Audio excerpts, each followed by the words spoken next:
Welcome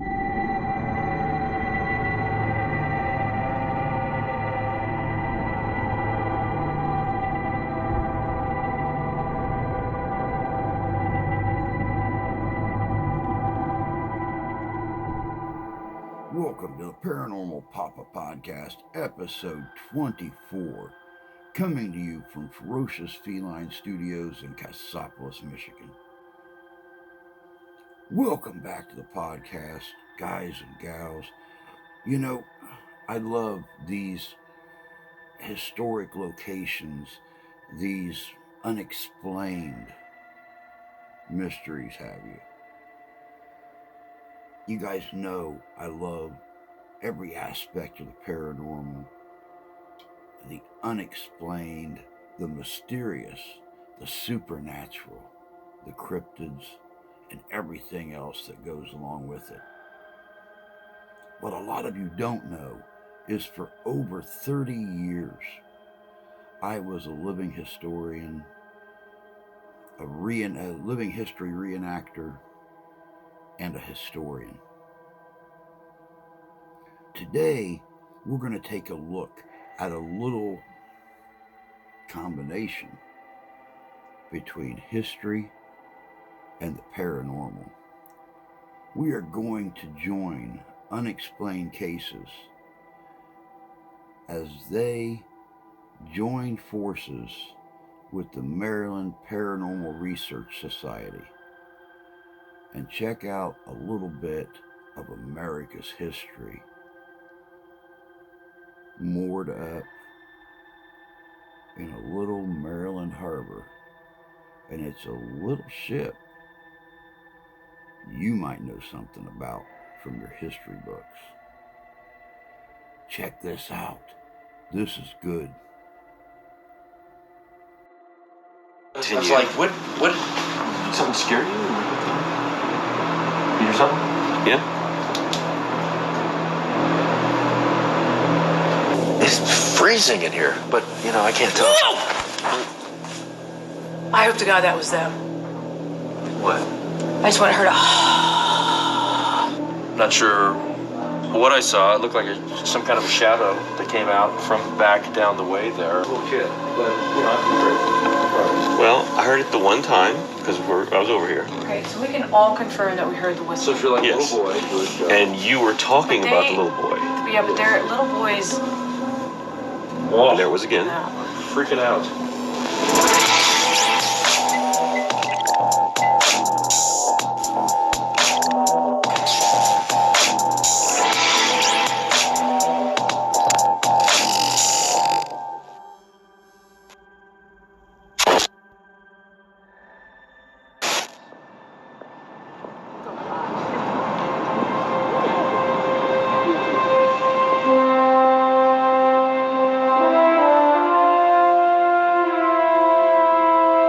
She is an incredible sight to see, tied up to Pier 1 in Baltimore Harbor, the USS Constellation. Now, many believe the ship is haunted, and we're going to get to those ghost stories in a minute. First, we need a history lesson.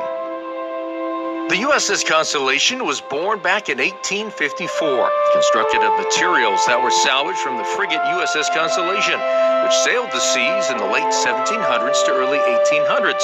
This new version of the majestic ship stretches 199 feet long, 43 feet across. The Constellation was armed with 16 cannons and more than a dozen large pounder-mounted guns that could sink an enemy vessel on command from the captain. The first captain of the Constellation, Captain Charles H. Bell. Most famous for being the very last sail-powered and all-wooden warship ever commissioned by the U.S. Navy. That's in 1855 that she entered service. All sail-powered and all wooden means she's not a very effective warship for very long, but they do still put her to use in blockade squadrons for the first few years of her life. That was her big service when she was still really in active service. The next person in charge of the Constellation, Captain Thomas Dornan. The ship took on an important role in the waters off Africa. What we're most proud of in her service, we always like to mention that she did serve in the Africa Squadron from 1859 to 1861. While we do have slavery still in the country until 1865, it is illegal to participate in the transatlantic slave trade that is decreed by both us and Great Britain at that time. So we are off the coast of West Africa along with British and French ships. We are just looking for slavers coming out of the Congo River, trying to capture their ships and return the captives to the continent. That goes until the outbreak of the Civil War.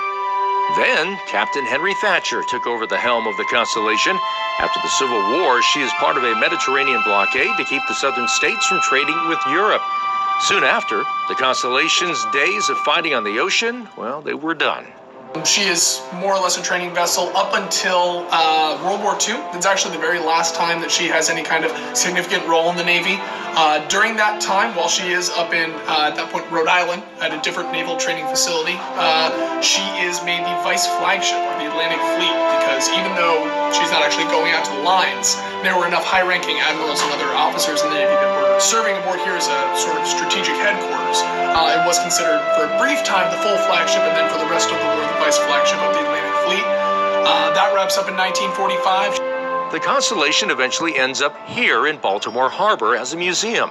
Supposedly, she has some ghostly sailors who are still aboard. So we run overnights here with Boy Scouts on the weekends. We wake them up in the morning around 6 a.m. They've all been staying in the hammocks down here. So a few months back this last summer, my girlfriend at the time, she is coming down to turn on the electrical room over there in the morning. We call the Scouts up. When she comes down those stairs, she's seeing a slight kind of hazy light out of the corner of her eye in this general area here in the middle of the hammocks. She looks towards it. The light goes away as she looks towards it, but she does see one hammock still swaying in the middle. One of the hammocks that did not have anyone currently sleeping in it. All the ones that did have people sleeping in it were dead still. She very promptly ran right on back up to the top deck and did not see anything else. She did not waste any time getting on up there. To find out if this grand old ship was really haunted, the Unexplained Cases team joined forces with the Maryland Paranormal Research Group to search out sailors who are now spirits haunting the Constellation. The team brought aboard an array of high-tech visual and audio equipment. Hiram Henderson is the group's leader. Because of the history of apparition sightings on the vessel going back to 1863, yeah, we're going to focus more on the visual, and we're going to be using infrared cameras. We're also going to be using a structured light sensor system, and we're also going to use thermal imaging as well. So we'll have a direct voice stage, we'll have a direct radio voice stage / experimental stage, and we'll plug into it things like a hydrophone. We'll plug in solar panels, because you can get electronic voice phenomena from the demodulation of light. We'll also plug in an electromagnetic induction sensor, and these are basically magnets and coils, but the sensors that we have are optimized to listen to voice frequency. So below deck we went to search out the unexplained, and it didn't take long for one member of the Maryland Paranormal Research Group to run into what she believed to be a ghost. It's freezing in here, but, I can't tell. I hope to God that was them. What? I just want her to. Well, you certainly gave me a heart attack, if nothing else. Sweet mother of God. I mean, it's just not. That was intense. You didn't hear that? I did. This happened just moments after we began a full sweep of the Constellation. Well, we were all on edge, but we had to push forward and went down to the lower deck. But something paranormal continued to follow us. Are you kidding? What? I just drained your battery, didn't I? How the hell? I mean, I just put this in. Oh, now it's dead. All right, we're going to do a spirit box session. We're still here on the Constellation. We're going to use this device. It creates this white noise where spirits are supposedly able to use it to communicate with us. And we're going to ask some questions and hopefully get some answers here. Is there anybody here with us right now? But we got no responses. Same for our digital audio recorder. So we continued further down into the belly of the Constellation, and the energy seemed to grow darker. At one point, in fact, I felt like it was surrounding us.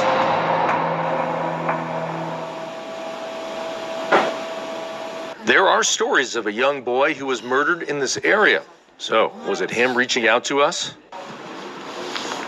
Because we were It just feels here. nasty in here. Yeah.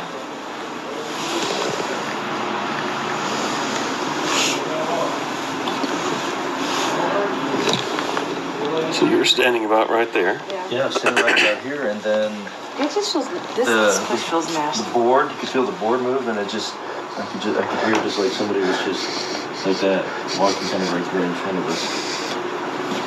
And you weren't moving because you had just hit your head. And I was. You were not moving, and it was like something like right here. And then it just stopped. And that was it. Weird. Mm-hmm. But Yes. all on the same level. Yes. Yeah, it's all, and like you said earlier, this is really the most. And to be more accurate, I think I had stopped right here since I Bashed your head in. was almost about to, and I'm like, I'm stopping before I continue. I was like, what? Something scared you? You hear something? Yeah.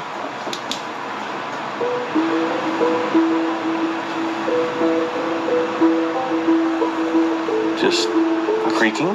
This would certainly have the most energy, the oldest part, the most original part of the ship. I mean, you would think.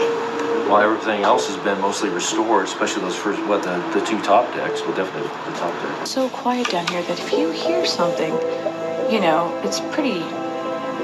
I think it'd be pretty apparent, you know. That's it.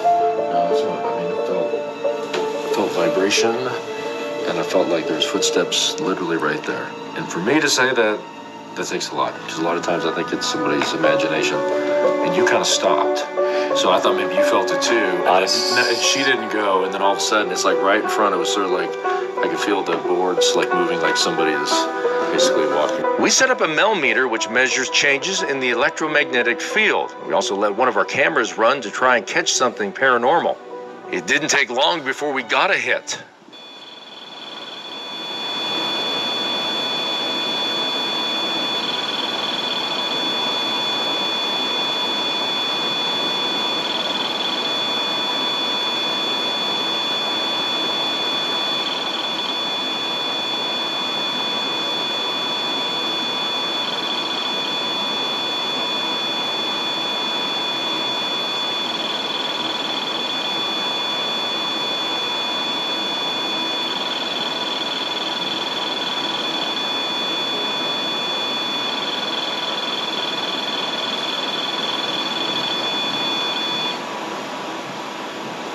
The EMF spikes were compelling evidence we captured on video.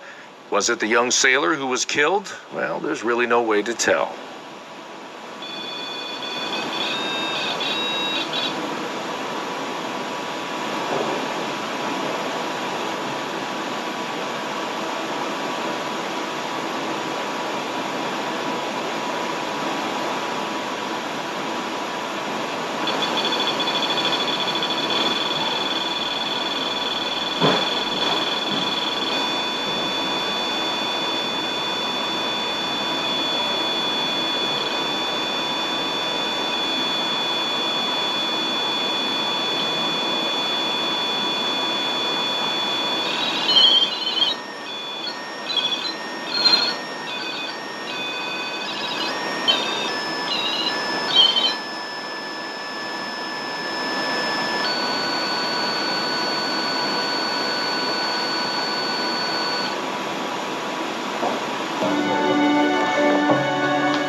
This has a different. Yeah, I was going to say this is different than out there. Yeah, very much so. This actually almost feels comforting. Ooh, weird. Mm-hmm. Like I'm not comfortable standing in front of that open, but it feels. Chills. Oof. But you felt that too, right? That it felt more comfortable here all of a sudden? Yeah, almost like that was peaceful. Creepy. Almost peaceful. Yeah. I mean, actually peaceful. That's It's gotten really freaking cold. All of a sudden. Real cold. Okay, that's like an inner bone one. Ugh. Yeah, I got it going on too. But you felt that too when you first walked in here. It was like, nice. Yeah. I'm glad we're in here. It's kind of comforting. Yeah, yeah. A little warmer. Uh-huh. Yeah, now it's gone. Yeah, totally. Weird. And the chills have been hanging around since I first reported it. Oh, yeah, totally not good. Let's try this again. Let's see if this happens again. Okay, totally gross right here. Yeah. Not very comfortable.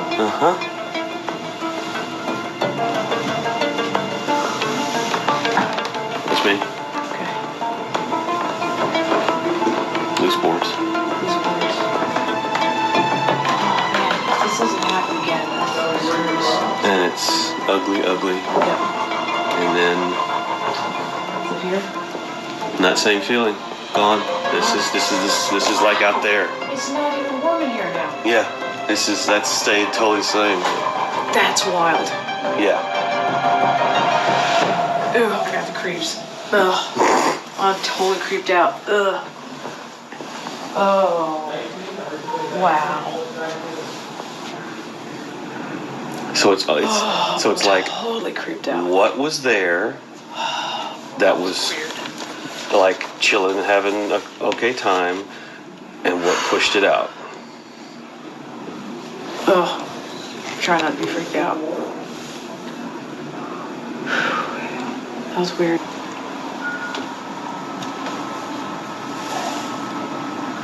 Okay, now. You just whistle. That's what I was about to say. Did you hear the whistle?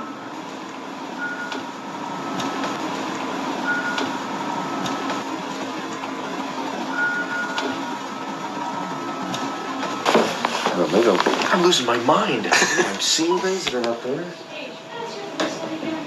again? No. No, I did not. I accidentally hit this thing, which I'm trying to turn it off. Is it this one right here?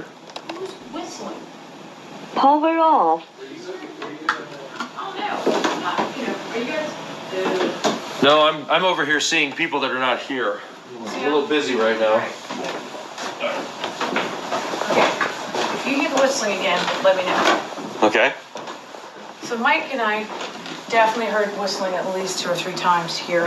You don't think it was up in the... He's gonna go find out, but he's like, I don't see them whistling. I think it's a little kid, but, I have to be crazy.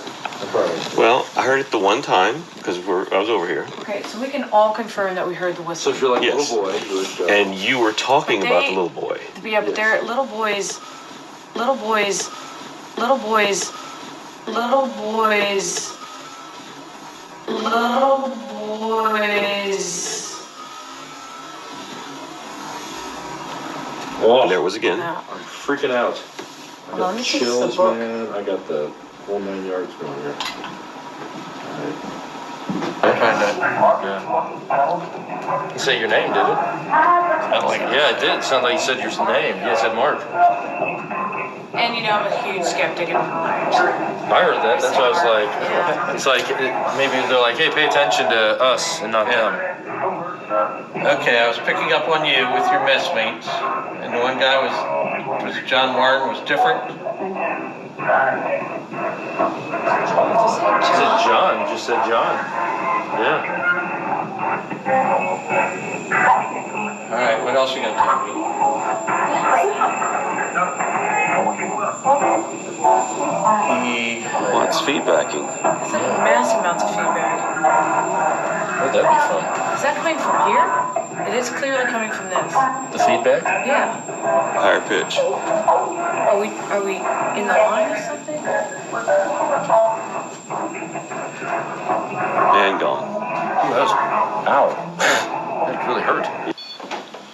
Oh, Where's John? and then as I was, after the thing went off and I was asking questions, the weirdest No. sound. Weird sound. Sweet. Okay. And I caught it. I know I got it on my voice recorder. It was like a high-pitched sort of whistle that went on and off, but That's what we were hearing We heard it upstairs. upstairs. but it kept staying. And Yeah, it was like Yeah. it was like right here. It was here. Yeah, it was down here. And there's nothing down here that can make that sound. No, nothing. I always thought it was like some kind of like steam pipe or something, but I mean, there's nothing like that. Was that high pitched whistle? Hmm. We were like, it's feedback. Yeah. It is sounded like feedback? It sounded just like feedback. Would you describe it as Yeah, feedback? just something like that. Did you have a timer on your camera? Well, it goes or whatever. There's a time code as it rolls. No. Does it shut off? Oh, they killed the battery probably. Because I was standing there, I was doing Right? yeah, I was. Did it move at all with the ball or? No, but I went up and I got this like really extreme chill. And I was standing there like something was there. Really? And I walked up and I had my voice recorder, was asking questions, and the camera went off. Huh. Might have been trying to use drain the battery. So I stayed.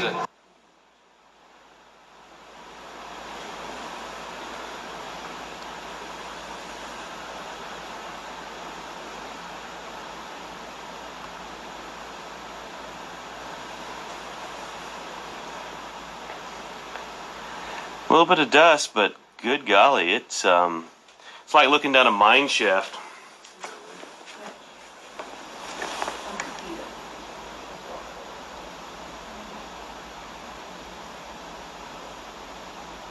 That's an interesting distortion. Is it broken? No. But seriously, if you want to get away from that, where would you go? You'd go, yeah. And before, in that one area when I was trying to set the camera, there was nobody there on that floor. You know, it was right, but they're now set up there, so yeah, I don't think there's anything there. I mean, I would have gone.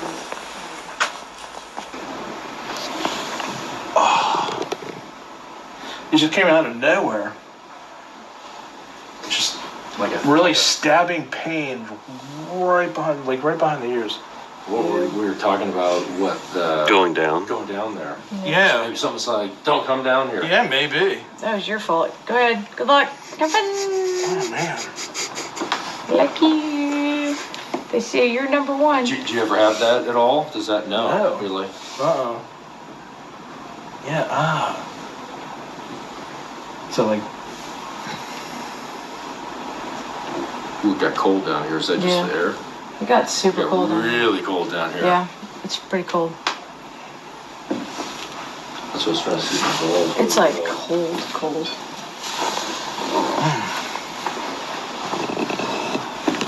Wait, I gotta get out of here for a second. Somebody was kind of like coming up or like a headache type thing, or? Headache, like total like stabbing, cramping pains, like right behind. And we're talking about the kid, and Right. just kind of the tough life. Going downstairs. Sort of like, because we said, hey, we can go walk in the very bottom of the boat. Yeah. And it was almost like somebody was saying, no, we don't want you to come down there, and that's. And just totally out of the blue. Yeah. Just It was like a warning. yeah, could been because I don't really feel it much right now. Walking the USS Constellation, you can't help getting caught up in the history of this beautiful ship. Every board you walk over, stair you climb, there's a good chance you could come in contact with a ghost who remains on duty, protecting the place they called home on the sea. Just across from the Constellation in Baltimore Harbor, another very famous vessel that is supposedly haunted too. It's the USS Torsk submarine. The USS Torsk is our World War II era Tench-class submarine here to store ships in Baltimore. Tench-class submarines classify pretty much all the subs being produced in the United States during World War II. This one in particular, she was originally commissioned in December of 1944. That's when she entered service. Towards the end of the war, mostly at that point we were concerned with in the Navy, the Pacific Theater, and that is where she serves both of her deployments. During that second deployment, she gets her big claim to fame as a ship. She is off the coast of Okinawa a few days prior to VJ Day when hostilities more or less end in the Pacific, and she sinks 2 Japanese sea frigates off the coast there. They're not particularly significant targets at the time, but they end up being the very last 2 ships that any U.S. naval vessel fires on or sinks during World War II. The Torsk was armed with 10 21-inch torpedo tubes, 6 in the bow, 4 in the stern. The Torsk was stocked with 28 torpedoes that could be used to sink enemy ships. Life on a submarine, well, it was challenging. The Torsk was underwater for long stretches of time, and you can see the sub isn't exactly spacious. Yeah, pretty hard to find a spot to relax, especially during lights out. Sadly, the sailors of the Torsk also had to deal with the tragedy. One of the more notable things to happen before her service started, when they were preparing to head out in late 1944, early 1945, we have Seaman Joseph Grant Snow. He is sadly the only person to ever perish on the ship. He is one of the scouts during a training exercise. For whatever reason, he doesn't get down below when the call to dive goes down. At that time, they wore harnesses while they were on the top deck of the ship to prevent from falling over. Our best guess is that he was not able to get his harness off in time. Someone else takes his place down below, and so they're unable to tell that he hasn't made it down. And so sadly, by the time they came back up to surface, he was lost to the waters in the bay and the mouth of the Atlantic. He's never been found. That is the only person to ever pass away during service at the USS Torsk. The Torsk eventually would become a training vessel, racking up 12,000 dives until 1968, which is the recorded naval record for any ship. Then, the Torsk made its way to Baltimore Harbor to become a museum like its neighbor, the USS Constellation. And just like the Constellation, the Torsk is said to be haunted. So we teamed up again with our friends from the Maryland Paranormal Research Group to determine if there is something paranormal on the sub. Team leader Hiram Henderson explains the science behind the audio evidence we hope to gather. And then another staple method we use is called the direct voice method. Another way of saying that is the microphone method. And there, we're using preamplifiers, mixers. We're also using an equalizer, a graphic equalizer, or EQ. And we're also using a compressor. And what that does is that it takes very quiet sounds and it amplifies them, and sounds that are loud, it lowers their volume, and it balances the dynamic range in between. The integration of all of that equipment, the mix of it all, I think enables you to hear pretty realistic electronic voice phenomena. This was just some of the equipment brought below deck to try and find the spirits of the Torsk. While the team monitored their machines, one investigator possibly saw a ghostly sailor. So Sam was sitting here earlier when we were all in this room, and he's very skeptical. And nobody else was up here. And he said, I saw something out of the corner of my eye, and he said that he saw a shadow move. He saw them pass. You see how the shine is on the floor in there? He saw the light change, like somebody cut across the light, like broke the light. And for him to say that is, I'm telling you, he's never done that. Ever. So there's a good chance there's something kind of funky in there. He's never said that. We searched the sub for visual evidence and came up empty. But when we started using the team's audio equipment to connect with the dead, the results were remarkable. I mean, what did you used to like to drink? Wine? Rum? Did someone say rum? Someone said rum. Y'all? Rum. Okay, so we got one vote for rum. Rum.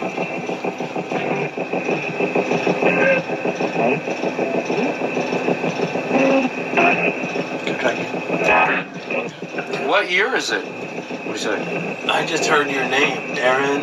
Really?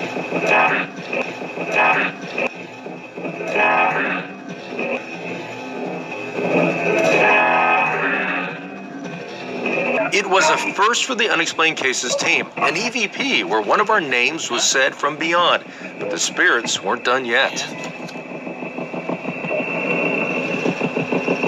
Can you tell us this card?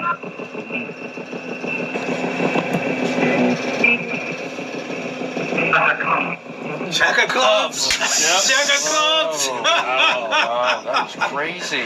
Jack of clubs. All right. This seemed to be an intelligent haunting as the spirits answered our questions. Well, you're getting electronic voice phenomena in its purest form, so you're not using a microphone, and yet you are getting EVP. So. We were remarking about the jukebox and what was on it, and she asked, "Does it still work?" And he said, "Yeah, it still works." And it's like, "Well, what kind of music does it play?" And her iPhone went off and said, I'm not frivolous. "I'm not frivolous."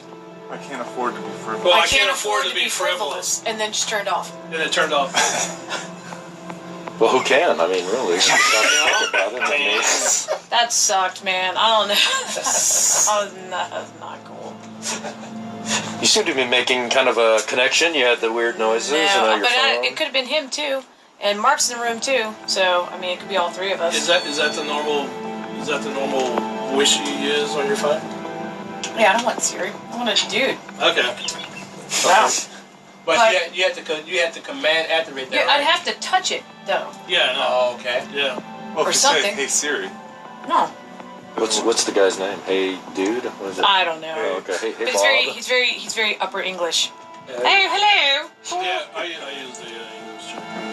He's very proper. He's not Okay. like Cockney. Then ask if you change the voice to a male. He didn't go, tell you what, you know what? Cockney accent. Yeah. But So in the English voice, you said, "I can't afford to be frivolous." That was yeah, I swear to God, my phone just, I'm here, we're all talking, right. it has not gone off, and I was like, well, you know, I was gonna put money in the jukebox. I was like, yeah, that's cool. Does it still work? And it just said, I can't afford to be frivolous, and then turned off. Really? That's crazy. Our night below deck on the USS Torsk was certainly eventful. The team encountered a possible shadow figure, and we heard voices from the dead. It seems like this piece of American naval history still has a few ghostly tales to tell from Baltimore Harbor. For Unexplained Cases, I'm Darren Dito.